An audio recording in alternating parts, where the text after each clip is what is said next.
And so I like the challenge. People, that's the criticism. Fight someone in their prime who's a beast. I think people just want to see me lose. That's really what the message is behind it all. And Anthony Joshua is an insane fight, but I want that challenge. This is the moment boxing fans did not expect in a million years. Jake Paul, the internet kid who turned himself into a pay-per-view magnet, just stood face-to-face with Anthony Joshua, one of the most dangerous heavyweights of the last decade. And the second they walked up to each other, the entire energy of the sport shifted. Because let's keep it real. When Jake faced Gervonta Davis, the man was towering over Tank. He looked confident, composed, like the bigger guy ready to bully the smaller one.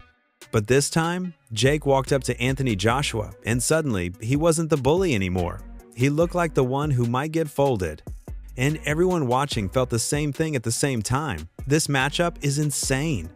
And everywhere I've been going, I just talk about Anthony, and I don't have, I'm global, so it's just such a good fight for the sport of boxing. And people will think I will die, but I will show them why I can rise against all odds and beat him. Not everybody thinks you'll die. Tyson Fury says you'll knock Joshua out. What's your response to that? Smart guy. He sees what I see, I think, which is a weak chin in Joshua and a guy who's very, very beatable.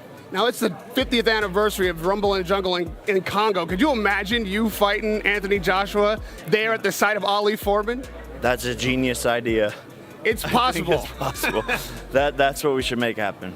And lastly, if this is happening, what's your final word to Joshua as you leave Wembley, where you may face him next?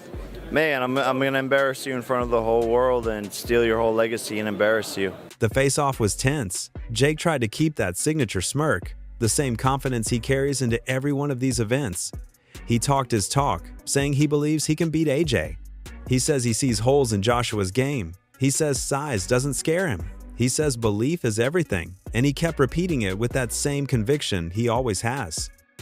I want to fight Anthony Joshua exclusive because I know that I will beat Anthony Joshua. I know I will beat. Knocked out, right? Yeah. He doesn't have a chin and he has no skill and he's stiff. And I love you, Anthony. We're friends. But I want to fight you. I will beat Canelo. I will beat a lot of people. I will not beat David Benavidez. But then you look at Joshua, calm, silent, cold, not bothered, not impressed, not moved at all. AJ didn't even need to say much because the picture already said everything. One man looked like he was walking into his biggest test ever. The other looked like he was about to collect the easiest bag of his career. I knock AJ out. I deliver what I supposed to deliver years ago. I deliver what they ran from. I deliver what he asked for $50 million for. I'm gonna give him a $50 million knockout. I honestly listen to what people say sometimes. They're avoided, this person's running. I honestly think some people are deluded. Really, I do think that they've got some sort of a long-term concussion because no one's running. In terms of 50 million, I'm a businessman. If there was 50 million on the table, you think I'm not going to take it for a fight? And that's what makes this face-to-face so different. This isn't Jake standing across from a retired MMA fighter. This isn't Jake standing in front of a smaller man. This is Jake Paul standing across from a two-time heavyweight champion, a man who hits like a truck, a man who knocked out the same monster everyone said Jake should avoid, Francis Ngannou. Jake Paul could last 3 rounds with Anthony Joshua. 3, 2, 1. You've seen he's called him out, presumably. Yeah, in 2026. I mean, that's like me saying I'm going to go for the gold at the 2028 Olympics for surfing. It's clickbait, but he might just be mad enough to have a go. It's very dangerous, very dangerous. I mean, you saw a guy who has the same size as AJ and who has much more ability than Jake Paul, which is Francis Ngannou. And you saw what happened to him, and that was scary for a while. So, yeah, we can joke about it, but I don't recommend it for Mr. Paul. I like Jake. He's a good promoter, very good promoter. And he's a funny guy. He's got a great sense of humour, got good people around him, the key, so they know their business.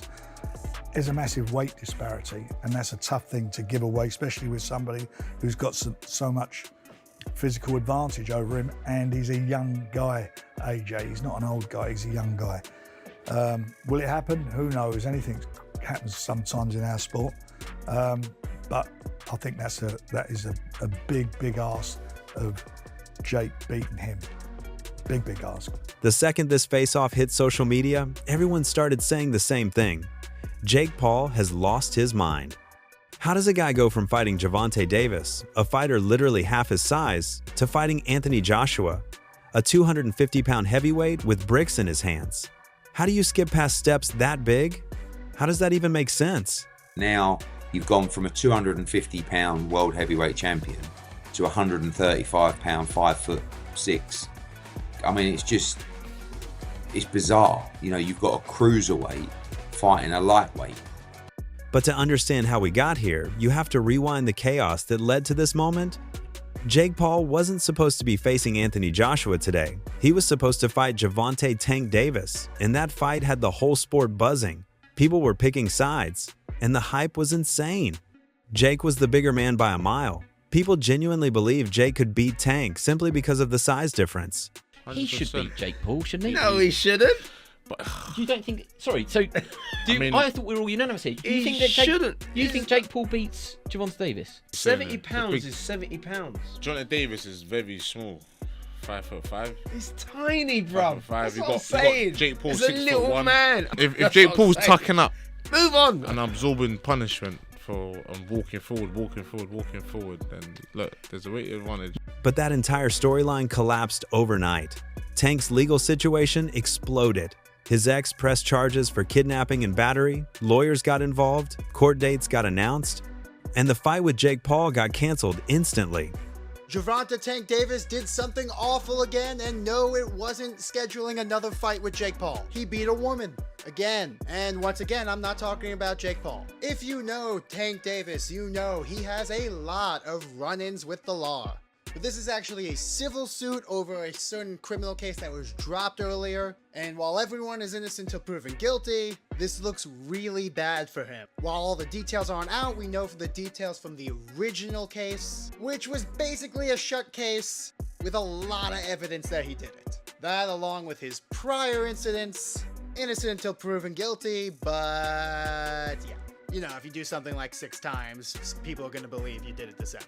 So why is this coming up again? Well, now we talk about Jake Paul. There were a lot of theories that the reason the original charges got dropped, despite it being pretty clear that he was gonna get convicted, was he convinced her to stop pressing charges so that he can actually schedule this Jake Paul fight. Because it was announced the day after the charges were dropped. The Jake Paul fight isn't for another week. So does this put this in jeopardy? No, probably not, because it's a civil lawsuit. But I don't know how keen Netflix is gonna be promoting a massive fight for tens of millions of people to see with one of the stars being on trial for something like that. So I'll let you know more as more details come out, but I don't think it's gonna canceled, but it might. What do you guys think? Let me know in the comments.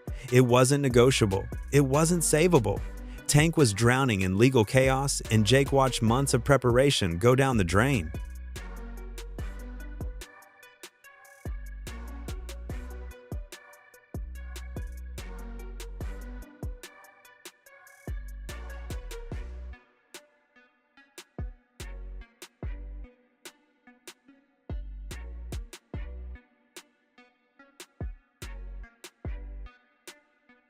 With or without the ankle monitor on? That's corny. That's super corny. I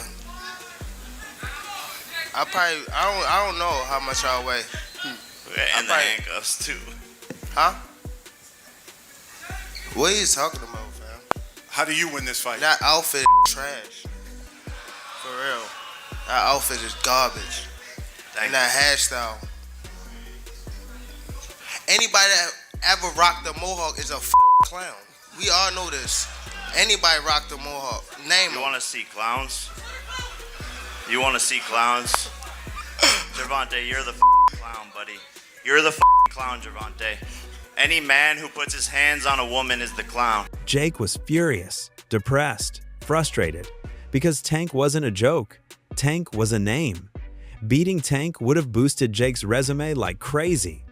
And that fight being ripped away sent Jake into a spiral of searching for a new opponent fast.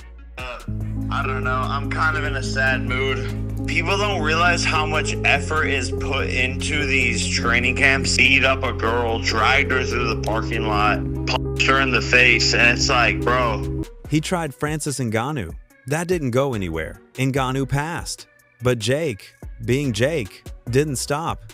He did what nobody expected. He went after the man who knocked Ngannou out cold. I want to change subjects just a little bit here. And Anthony Joshua, there's rumors circulating he could be fighting Jake Paul next. One, do you think it's good for boxing? And two, do you think the fight will happen? I think it's great for boxing. I think the fight will happen. AJ is 1-0 against these guys that come in to these boxing careers late. So why not? He's a perfect guy to take him out too. He took Ngannou out. Why would he not take Jake Paul out?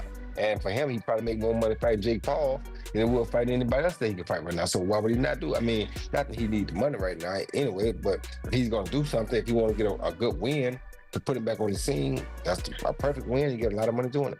He went after Anthony Joshua.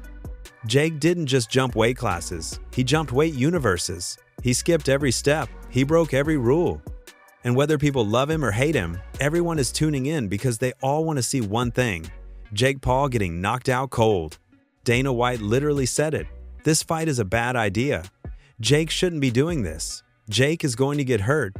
But that's why everyone will watch. Because they want to see if this time, finally, Jake Paul hits the canvas and doesn't get back up. Did you see the fight that's reportedly being worked on for December 19th in Miami?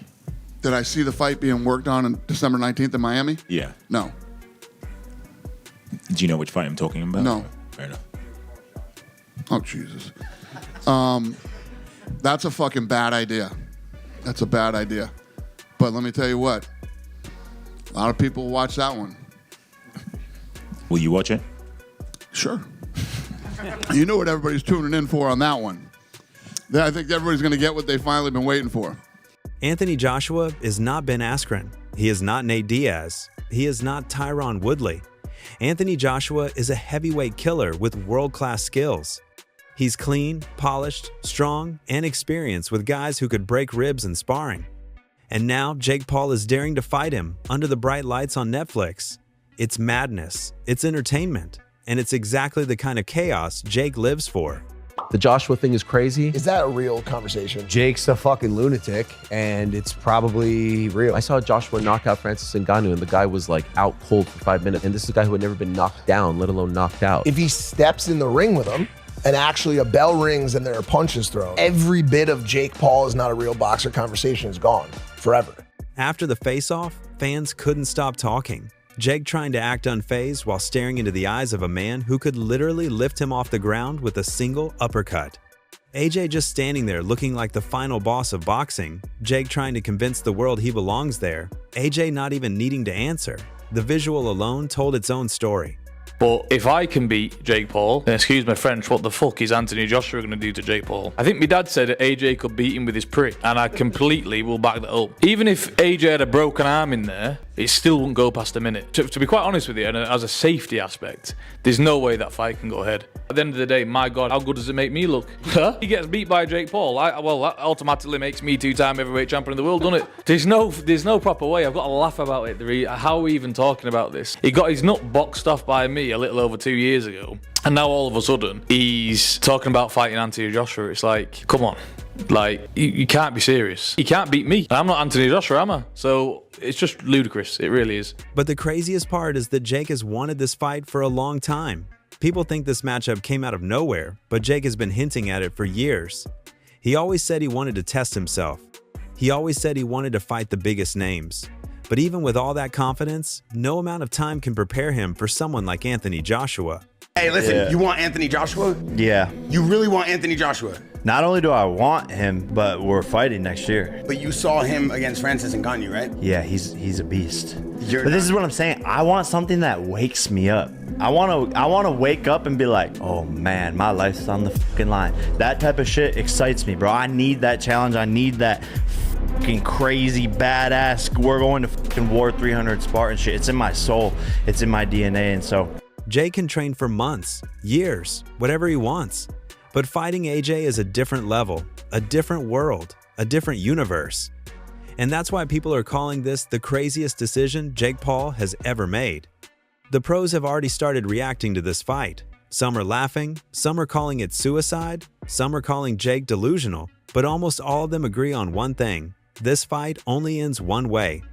Anthony Joshua dropping Jake Paul hard. Look, but Anthony, listen to me. Don't take a dive with this Jake Paul, mate. Do not do that, not for $1 billion, my pal. Don't do it. Don't do as the others have done. Do not take dives. If he fights, you knock him dead as a nit, and good luck with it. Tyson says he's going to bet £1 million on Jake Paul knocking out Joshua. This is what I'm saying. How does that work? He can't, can he? Anthony Joshua could knock Jake Paul out with his dick. So if it goes any other way, you know. You give me a headline there, by the way. If it goes any other way, you know it's fucking fixed, don't you? But here's the thing. Jake Paul might walk out of this fight in an ambulance, but he's also going to walk out with one of the biggest checks of his entire career. And AJ will too. This is a massive money event. Netflix numbers are going to go insane. Streams are going to explode. And both guys are going to walk away with heavy pockets. What do we think about AJ Paul? I don't like that fight. No? I don't mind it. Listen, I get why AJ would do it. It's big money you're going to get, and you know. But to me, he has to go in there and brock up Jake Paul, and he ain't going to do it, innit? Because there's probably some sort of. Well, you don't think he can brock up Jake Paul? No, I don't think he'll go out there. He'll go out there and school him, but he won't.